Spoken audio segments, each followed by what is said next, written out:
Is it time for a name shift? If you don't know what that means, then join me, your host, Dr. Clint Haycock, on the Dismantling Doctrine podcast. Formerly known as the Mind Shift podcast, it's time for a change. And if you're someone who's looking to rebuild their life after dismantling whatever doctrine may have controlled you, then this show is for you.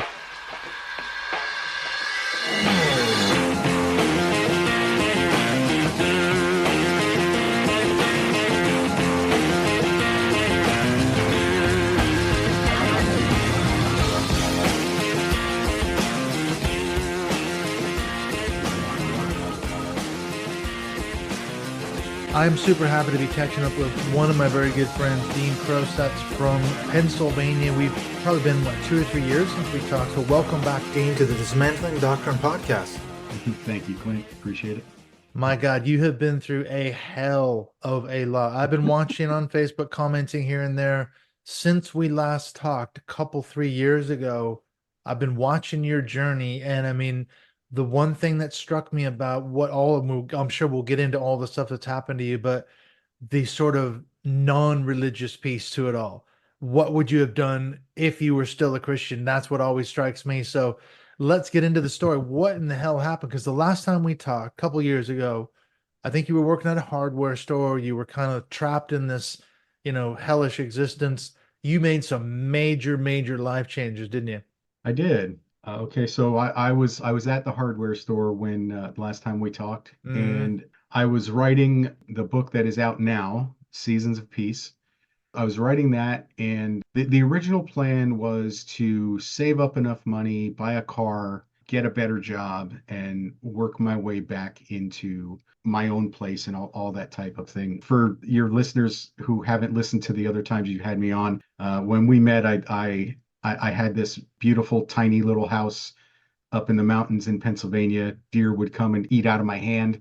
They'd come to my front door, eat out of my hand, and I was incredibly happy. And I ended up during the pandemic, I lost that house. I was basically reduced to nothing. Started renting one room from a cousin, and the whole objective was to save up enough money, get a car, get a better job, move up. It just was not happening. Nothing that I did worked financially, and not only was I not going to be able to move up, I wasn't even going to be able to get a car. So mm. I just said, well, if I'm going to be poor, I might as well be happy.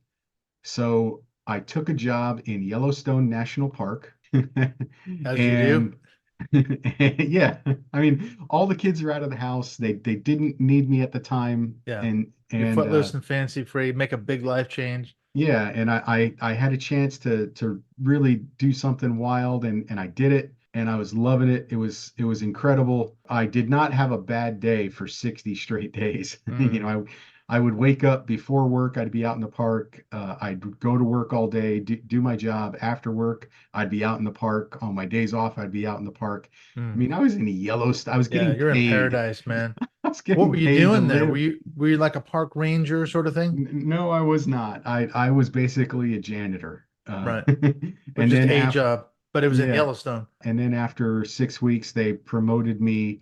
They didn't give me any more money, but they promoted me to a job that was a little more age appropriate because Mm. I turned 55 in Yellowstone, which is amazing. Yeah. Um, but and then my job was welcome to the Old Faithful Inn.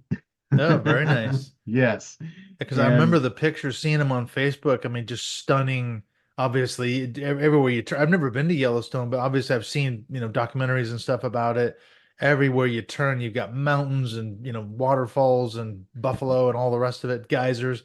I mean, it's yeah. everything there, isn't it? Your audience probably doesn't know, but I have a T-shirt that says "easily distracted by waterfalls." Uh, Yeah. I think I've I, seen you with that shirt on. yeah, and Yellowstone has over 300 waterfalls. Mm. Not all of them have even been discovered or mapped or listed, so they don't even all have names. There's so many of them. Yeah, dude, I was this far from heaven. Hmm. I Yeah, was, you were there. yeah, I was so close. And the problem was I got really sick. I got really sick. I had I don't know any polite way to say this. Just say it. I had diarrhea for 5 straight weeks. I Good lost God. 15 pounds. That's I insane.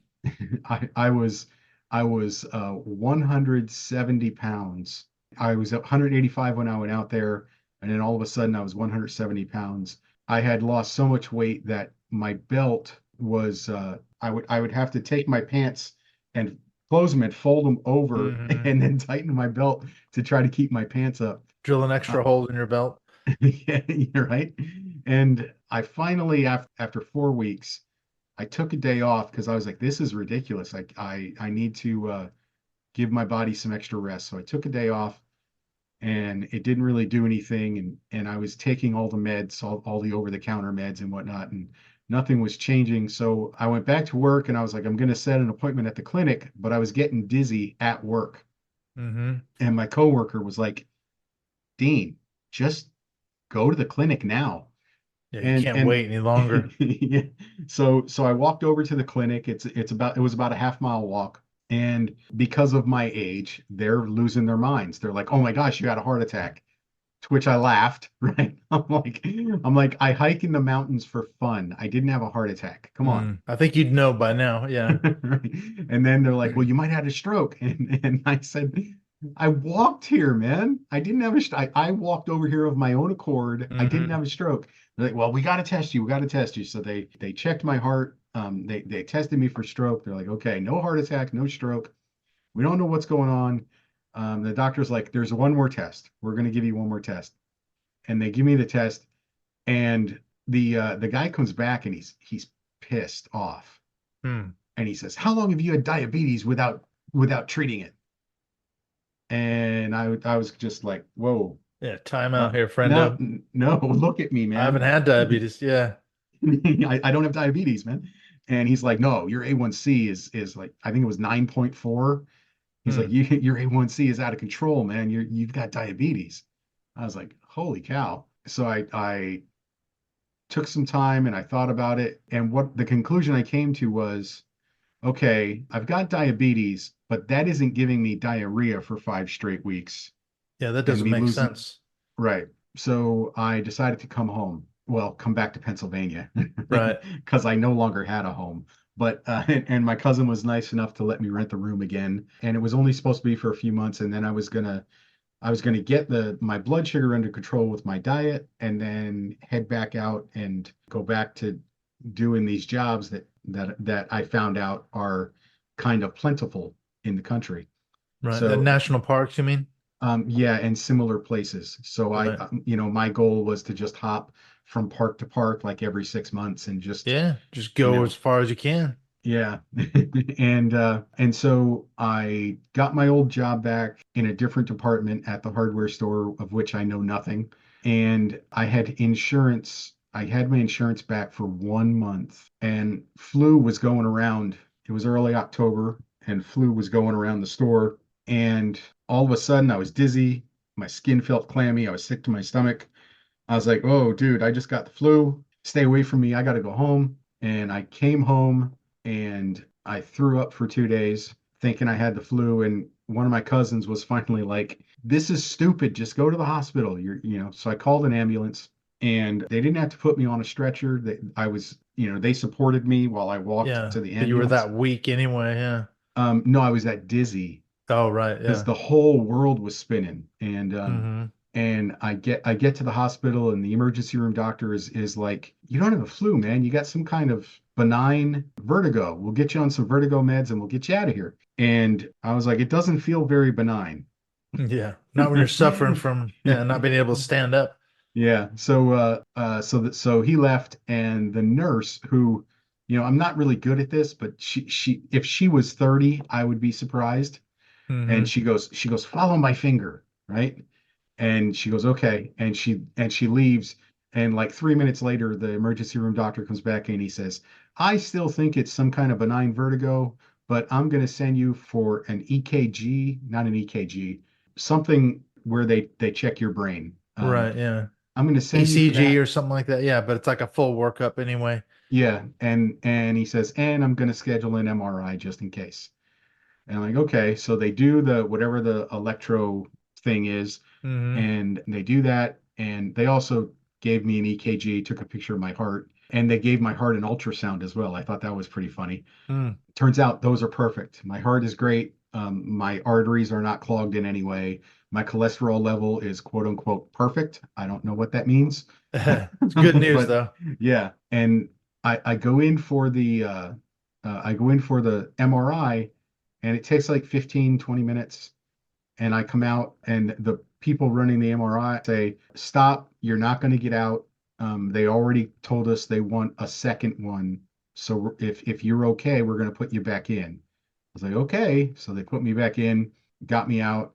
So I was in for another 20 minutes, and they got me out. They took me back to my room. I was in my room for 1 hour, and they took me back up for a third MRI. And I was like, "Okay, Yeah, this is something's actually serious. wrong." Yeah.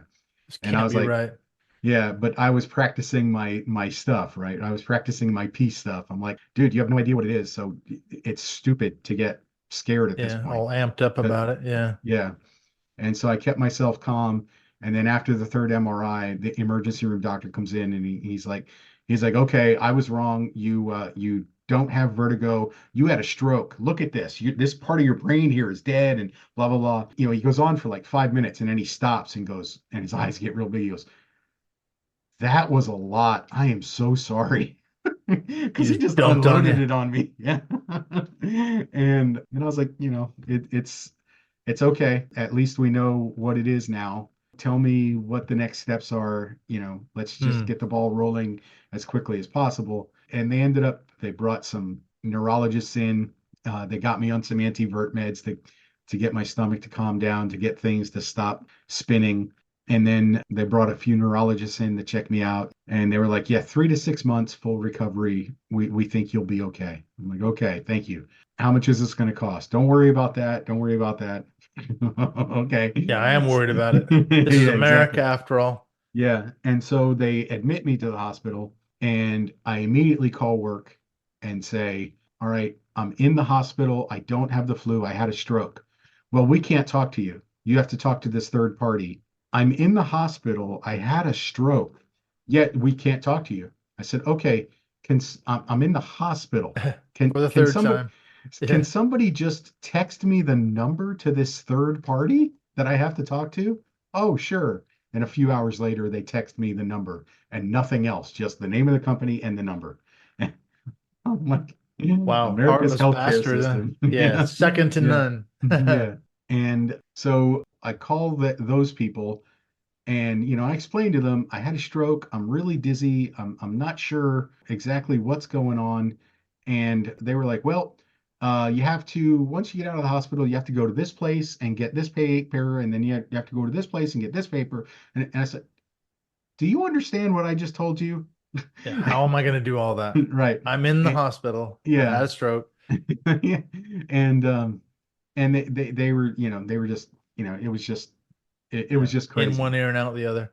Yeah. And so I tell my kids what's going on. And a couple hours later, my middle child calls me up and says, Dad, mom and I will be there in 36 hours. I said, your mom's coming? She Uh-oh. said, yep. I said, oh, This is the X. yeah. Oh The, boy. Just these went from bad people, to worse. yeah, these people better get me out of this hospital before Yeah. she gets here, or they are not going to be happy. This ain't gonna end well.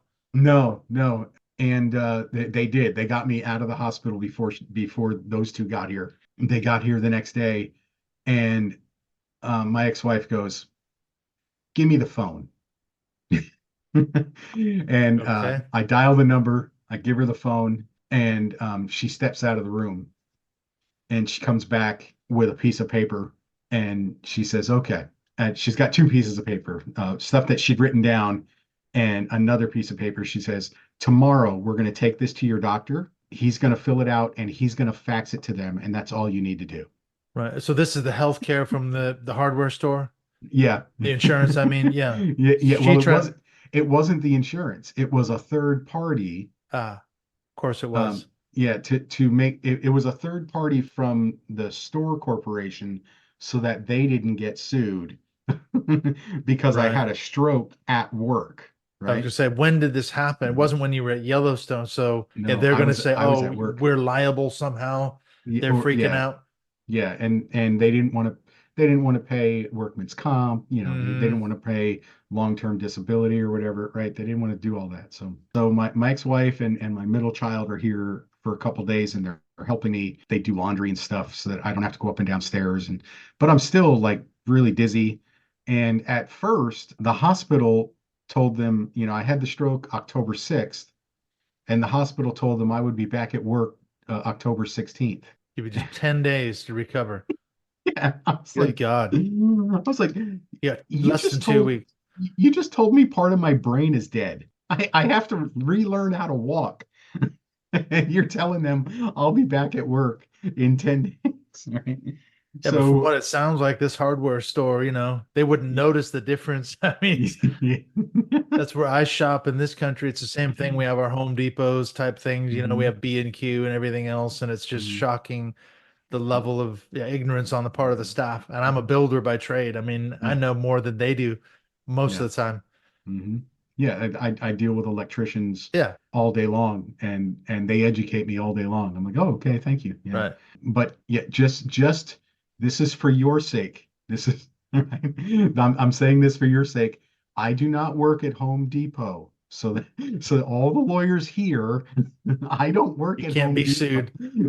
Yeah, and you don't come try to sue Clint. He used that as an example of a big Right. box store. That's all he Yes, did. a heartless corporation. But wait a So, minute, going back to your story, what mhm. happened when you were at Yellowstone? What was all the diarrhea and all that about? I'm pretty sure it was the food. So I remember you were saying on Facebook at that time, it was a couple of years ago now, wasn't it? Or a year and a half Nope, it ago? wasn't even a year ago. Wasn't even a year. Good God, it seemed like forever. But I remember you were Yeah, saying the food was absolutely shockingly bad and yeah. it gave you almost like a diphtheria or something like that. I mean, it was horrific stuff. Yeah, I'm not sure. I talked to a number of people. I knew it wasn't just me. I had a more violent reaction than some other folks, but it seemed to affect almost everybody, and people had different approaches to deal with it. But you know, I don't know how much is their fault and how much is not their fault. Hmm. They're set up in the middle of nowhere. Everything comes in buckets, right? It's Right? just, yeah, that's the Yeah, best we can do. everything comes in buckets from Cisco. So Wow. yeah. But did that contribute later to your stroke, you think? Because you came off the back of that horrific experience at Yellowstone, then you came back to Pennsylvania shortly thereafter, had a stroke. You were in bad shape physically for sure. Yeah, I don't know. What I do know is that when I got out of the hospital, I weighed 158 pounds. Hmm. So so I went You from were, 185 to 170 to 158 in a super short period of yeah, time. that's too fast, isn't it? You Yeah, don't have that and much weight to give away. You can't afford to be doing that quick. right, right. Yeah, and since then it's been like 5.5 months. I think I'm 175, 180. I think I'm somewhere in there. Right. So you're But getting back up to your previous weight right. finally. That's not necessarily a good thing, but that's yeah, that's where I'm at. Yeah, that's where I'm at. I ended up being back. My first day back at work was 20 days after the stroke. Hmm. And I started out 4 hours a day for a couple of weeks, and then 5 hours a day for a week, then 6 hours a day for a week, and then back to Yeah, full just time. ramping it up slowly. Yeah, and that whole time I was in physical therapy twice a week, trying to get my brain to rewire because it seems that I was very, very lucky, and the part of my cerebellum that died is the part that controlled my balance and Hmm. nothing else. Right. Right. So my language, my speech wasn't affected. None of my, other than the balance, my coordination wasn't affected. I can still walk and talk and write and do most of the things that I did before. I've played guitar since then. I haven't played piano, but I played guitar since then, and I still remember everything. I've got pretty bad arthritis in my hands, so I can't really play like I used to play, but I still remember everything. Hmm. Right. So Yeah, so so you kind of dodged a bullet on some levels, as bad as it could have been, as bad as it was. So that mhm. explains the dizziness and this thought idea of what the doctor originally thought was vertigo and all that, wasn't it? It was Yeah. actually all down to the stroke. It Yes. just affected that part of your brain.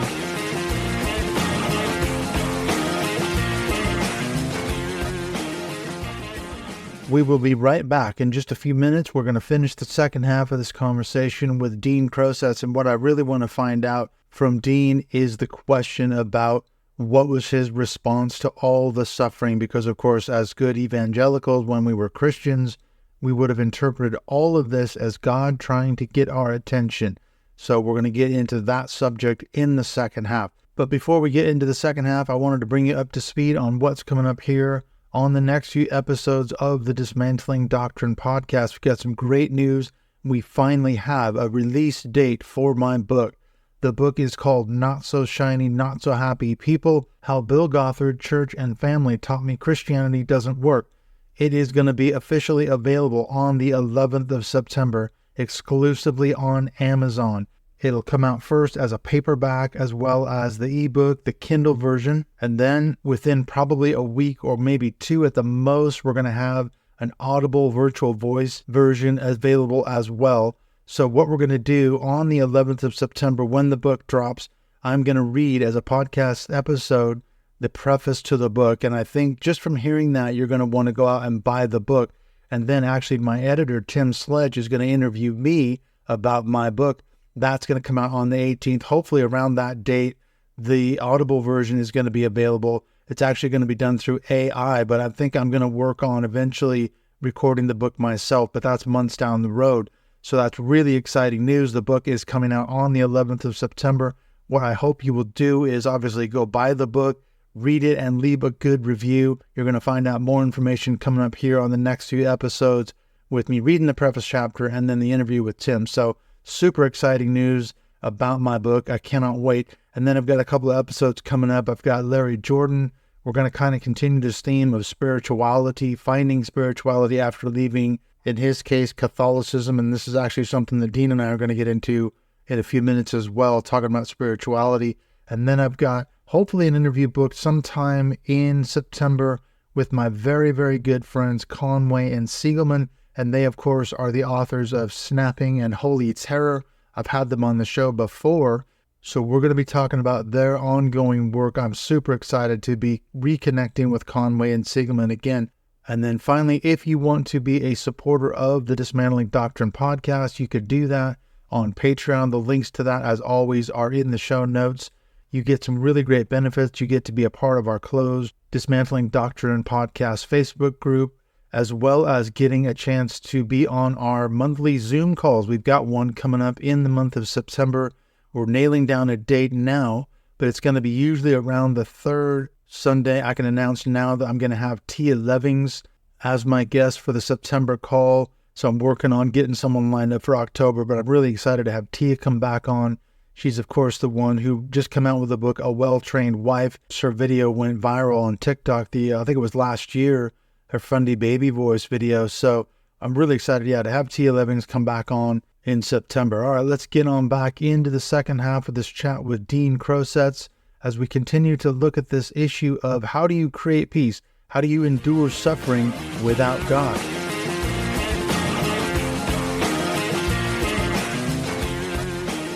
Now let's break this down, because I've followed the story on Facebook, obviously commenting here and there on your posts and things as I was watching you go through all this shit.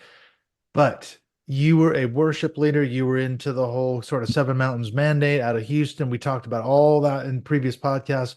I've been going through a real stressful time at work. We were sharing before we hit record.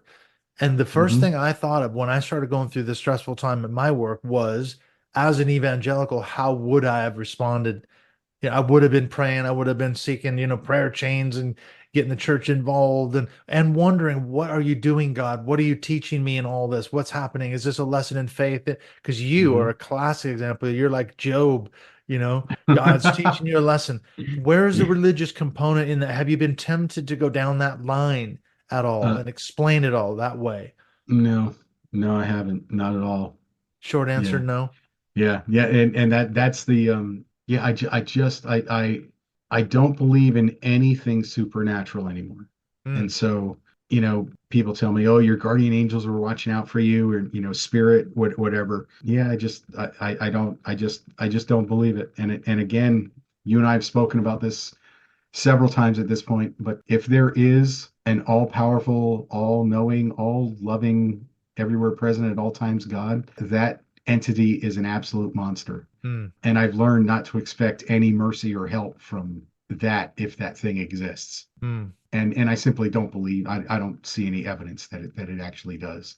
But So some Christian would say, no, hang on a minute, Dean. Everything that you've been through is evidence of God. So you could interpret it one of two ways, couldn't you? You could go down the completely scientific, rational route and say, okay, you got diarrhea at Yellowstone from bad tainted food. You had a stroke because something went wrong in your body. We don't know exactly why, but there's some rational explanation. Just shit happens. I mean, stuff does happen. We get older, mhm, things break down. You're saying you mhm, got arthritis because, whatever you've done, it just mhm, happens. Or the other explanation is no, God is trying to get through to you. He's trying to teach you a lesson of faith. And all these things that have happened are for a reason. There is mhm. a reason why, Right. and God's trying to get your attention or whatever that lesson is. I mean, completely different explanations for the same events, isn't it? Right. Yes. And my response to that is always the same. And that is I spent 25 and a half years seeking, believing, asking, Knocking. worshiping. Yeah. Yeah. Right. Right. I did. I know you weren't on this end of the spectrum, but I prayed in tongues at least an hour a day, if not 2 or 3 hours a day, for a decade, trying to hear the voice of God, trying to Mm, be led, because I took it so seriously. I'm like, look, you called me to be a leader. I want to be able to hear your voice. And it seems like the harder the problem, the harder your voice is to hear, where I don't understand because no problem should be difficult for you, especially if you've seen it coming before time started and you're all knowing. I mean, it just, simple thing. Well, yeah, I don't something, understand. yeah. And so if he refused to speak to me then, trying to speak to me this way is just vicious.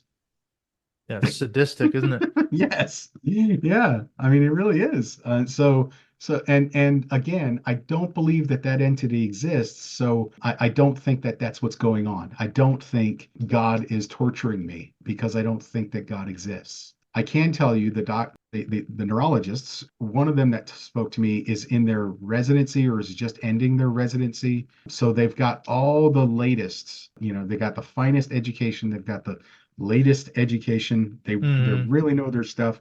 And one of the others has been in the field for like a decade, and they both gave me the same answer. This wasn't a clot. We thought that the artery going to the back of your brain interior wall came apart from the exterior wall. But when we looked at the MRI, that is not what happened, or it had already healed itself. And so I'm actually getting blood to the dead part of my brain. mm, weirdly. Oh, it's a miracle, Dean. Yeah, yeah, God's answering your prayers. yeah, yeah. That's what So it is. Or someone yeah, else's prayer.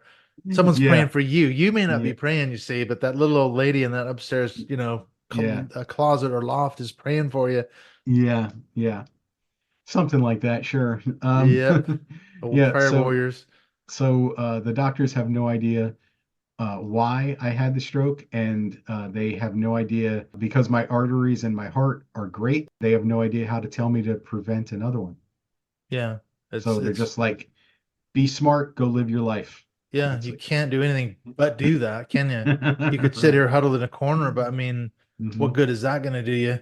Hmm. You could see the attraction, though. This is something I was talking about with my girlfriend the other day. This idea that what does religion provide for people? It seems to provide answers, doesn't it? Hmm. There's an explanation. Going back to this thing about your example, if you were talking to an evangelical, and maybe you have, maybe someone said to you, well, I know why all this is happening to you. There's an answer for Hmm. everything that happens, and God's trying to communicate. But like you say, why make it so inscrutable? Why? You and I both, we spent decades in ministry preaching, teaching, leading worship, doing all this stuff, praying for hours and hours. Hmm. I didn't pray in tongues, but I was part of a movement where it was all about like spending huge amounts of time in prayer, four, Hmm. 5, 6 hours a day, getting groups of people together. There's power in prayer and all that.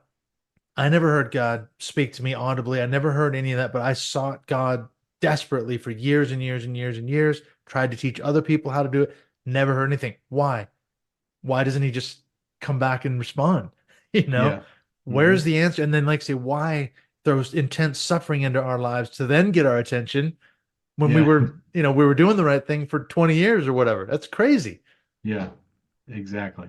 Thankfully, I have not had, I know there are people. Well, that's not true. I had one person, you may have seen it while I was in the hospital. Hmm. I posted something on Facebook because I was letting people know what was going on. But one of my old roommates, he's like, we learn in suffering. Suffering's good for us. Read Job. And I was not in the mood, so I unloaded on him. Oh boy. And I said something like, you want me to read a book about an all-powerful entity torturing his best friend by murdering his entire family, all of his students, and all of his livestock to win a bet with another entity that can't hurt him, poses no threat to him whatsoever, and he doesn't even have any respect for. You want me to read that book and find comfort in it. Yeah, find meaning. Yeah. And he responded, wow, you're way out there. You aren't considering the author's original intent. Oh, right. And That's I said, classic Dodge. right. And this guy has a master's degree from Dallas Bible Seminary, I believe. Oh, yes. Dallas Theological Seminary, sorry. Yep. DTS. Yeah, yeah. And I just calmly wrote back, you don't even know who wrote Job. How can you possibly know the author's original intent? And he's never spoken to me again. But, There's no answer to um, that question. It's like saying the Bible is inerrant in the original manuscript, which we don't yes, possess, and we wouldn't even yes. know if we did have them, but that's the classic sort of, again, that's a Dodge, isn't it? Yeah, Well, it's I inerrant, it's th inspired. We yeah, we have the author's original intent, but we don't know who the author. Maybe there was a team of editors that worked on these books. It was edited over decades and maybe mhm, hundreds of years. Everyone had their mhm, hands and fingers in the text. We don't know any of that. So yeah, right. that's a complete bogus argument. But I used to hold that position when I was an evangelical. Me too, right? Me Yeah. too. Yeah. I think I told you I realized while I was still a Christian, while I was still a believer, studying theology and then that led me to philosophy. But I realized, I don't know, 2012, maybe 2011, but I think 2012, 2013, I realized, oh my gosh, these apologists that I've liked for so long, they're nothing but sophists. Yeah. Yeah. It's a shell game, really. It sounds so good though when you're a Christian. I used to listen to Dr. Walter Martin. I read Josh McDowell, Evidence That Demands a Verdict. Mhm. I was an apologist myself. I mean, I used to defend the gospel and all the rest of it to the best of my abilities. But yeah, it's in the end you go, well, wait a minute, what am I actually defending? Well, I'm curious too, though.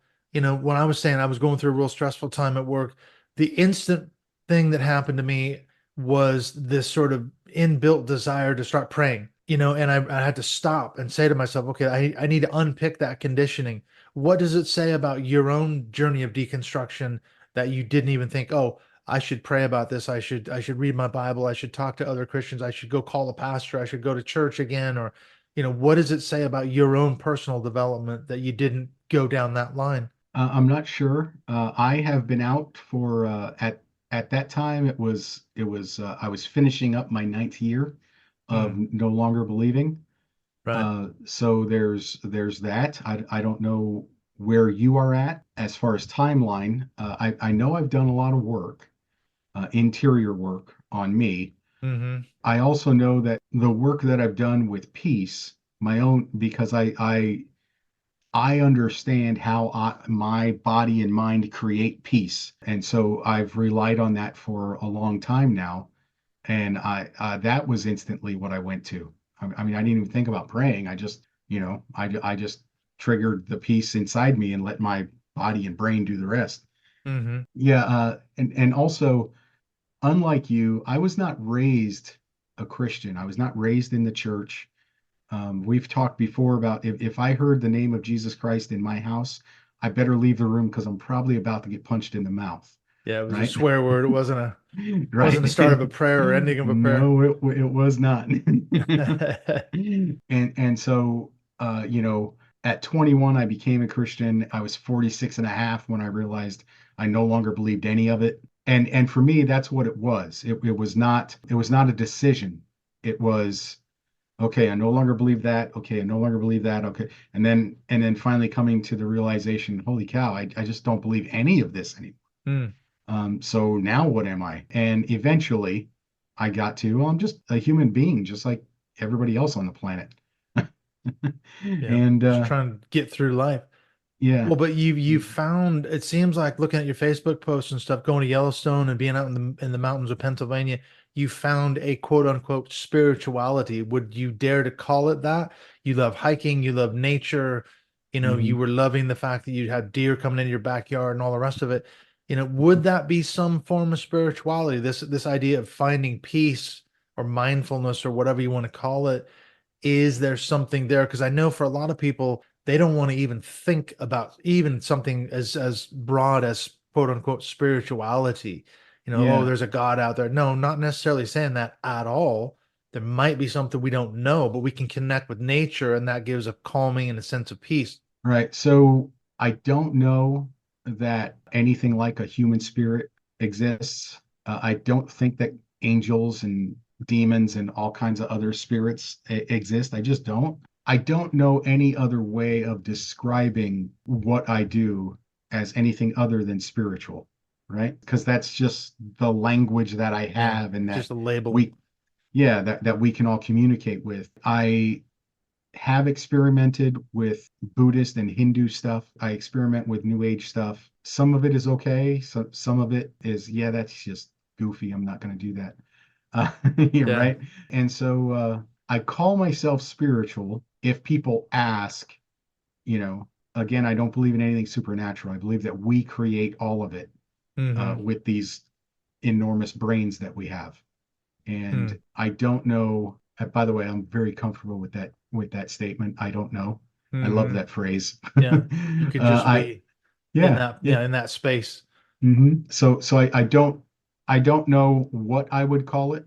Probably closer to the Romantics Mm-hmm. of the is it 1700s, the 1800s? I think it's Yeah, the 1800s. romanticism. Yeah, going out into Yeah. nature and hmm sort of finding quote unquote God or whatever you want to call it in Yeah. the mountains. There's your cathedral, as it were. There's your Yeah. sanctuary.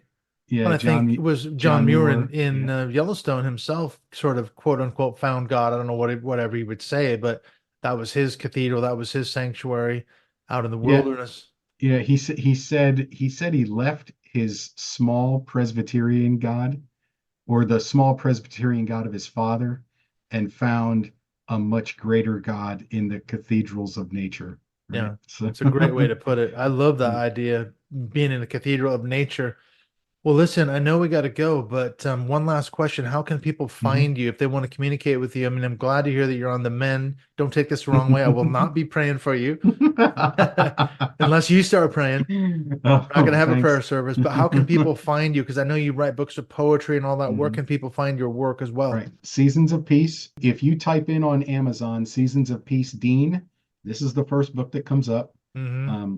And I have six others. I'm writing the eighth right now. So this is book number seven. So there's that. I also have on Amazon, I have these beautiful journals that I started making for myself. This is Blue Skies and Arches journal. Mm-hmm. This is a full moon creativity journal. These are all pictures that I took. I originally started creating these journals because I everything I write with my hand and a pen. Mm-hmm. Same, Yeah. and it turned out my friends were like, "Ooh, that's cool. Where can I get that journal?" Mm. Right? There So isn't I one. start yeah, yeah, well, Yeah. now there Until are. now. There's a bunch of them on Amazon. If you search Dean Krosecz journals on Amazon, all my journals will come up. It'll try to take you to Dean Koontz, but yeah, he doesn't have any journals. So No, you're not getting a cut of his books, I would imagine. no, I'm not. He might be But taking a cut of yours, but yeah, it doesn't go the yeah, other way. yeah, And really. then how can people find you? Are you on X, no longer Uh, Twitter, but it's X now? Are you on I am social media? not. I'm not. They kicked me off shortly after Wow. Elon bought it, which is not a surprise. They let Trump Um, in, but they kicked you out. That doesn't make yeah, any sense. well, yeah. I'm unlike you. I'm quite far left. Me, who said I Yeah. was? I'm not far right. Yeah. Oh no, not in any way, not by any stretch of the imagination. But No chance. yeah, my political leanings are much further left than most people realize. Right. But the Okay. the the best place to find me at the moment is on TikTok, Dean the Poet on TikTok. That is where I post the most. That is where I get the most response from people. Yeah, those are the two places. So Amazon and Dean the Poet. I'm still considering starting someplace else because it looks like the right billionaires have greased the right palms, Hmm. and they're gonna basically just kick TikTok out of America. That That's what that they're looks like saying. that's what it Although looks like is going to Trump was happen. talking about banning TikTok, and then apparently he had a meeting with one of the big investors, and suddenly he's completely reversed himself. Hmm. Now we love TikTok. I mean, all the Yeah, young kids, they love it. I mean, we need to yeah, keep it. And five yeah. minutes ago, he was saying we need to ban that thing. We need to get rid of it. Hmm. So Yeah. complete reversal once it came down to pure money. Even Steve Bannon commented that it was a complete shill. It was complete grift. Hmm. So yeah, old Trump, he's right in there. But listen, thank you so much, Dean. I will not be praying for you, but I'm glad that you're getting better. Let's I keep will in return the touch. favor, man. I will Yeah, return we'll keep in the. touch, and definitely let's do this again. Let's not wait like 2 or 3 years though. We'll keep in touch and do something again in the future. All right. Sounds good, man.